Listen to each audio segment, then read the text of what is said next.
So January of last year, of 2025, I matched as a half-sibling with a woman on Ancestry who told me her father had been a sperm donor, late 60s, early 70s, believed I was one of his biological children.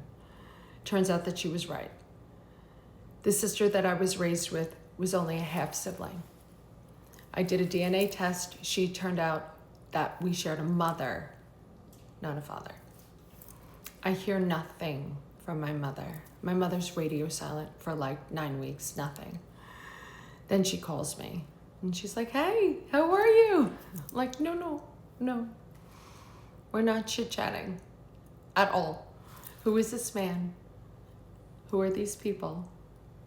What's going on? My mother just says, I won't do this over the phone. So I said, fine. So I go to her house with a hard copy, a paper copy of the DNA results between me and my sister Sue. Walk into my mother's house, sit down on her couch. First words out of my mother's mouth are, nobody knows about this. Take the paper, put it down on the coffee table. I said, untrue. I know and Sue knows. I said, Mom, what's going on? My mom's incredibly angry. She's mad at Francesca, the woman who reached out on Ancestry. She's mad that she reached out. She's mad at me for going on Ancestry in the first place. She's just mad. She's just angry. However, I have 3 sets of DNA tests that are confirming that something's wrong. Something is incredibly wrong. So my mother is forced to admit that it was my father, the man who raised me, that he had the mumps as a child, which left him with a low sperm count. Not no sperm count, but it was very low. But apparently whatever sperm he had weren't viable because my mother had several miscarriages. I knew that part was true because Sue, my older sister, she's 8 years older, she remembers my mother having miscarriages. So my mother used sperm donors. She used 2 different donors, one to have Sue, another to have me. In the middle, adopted my sister Dana. Now, the interesting thing is the adoption was incredibly out in the open. The donor conceptions were shrouded in secrecy. We were passed off as my father's children and never told. Now, my mother claimed my father knew. My father passed away in 2019. However, chances are he had to have known. I was born in 1972, conceived in 1971. That was the fresh era of donor conception. That means they didn't yet have the technology to freeze or store sperm.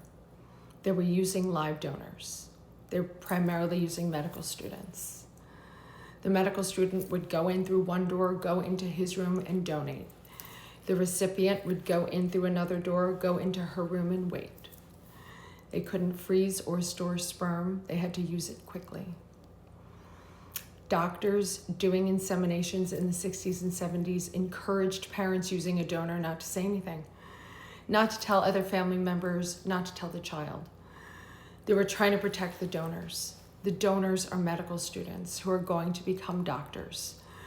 They were trying to protect them from the children they were creating. They feared that I would one day go after my donor financially for inheritance. I would be his biological child. They were trying to protect my father who raised me. He's infertile. There was shame surrounding male infertility. Chances are no doctor in 1971 would have done this procedure for a woman without her husband's consent and approval. You're talking about a time a woman could not get a credit card without her husband's permission. Chances are that my father had to have known. Now I know you're thinking, so what? So what? Who? Doesn't matter. Your father is your father. I've gotten that comment several times. Your father is your father, it doesn't matter. Well, I'm here to say it does. It matters for me, but it matters for everyone. Where and who you come from matters. It's a scar on my neck, which will lead me to the next part of my story. A 53-year-old medical mystery that still isn't solved. Please join me for part 4. Thank you.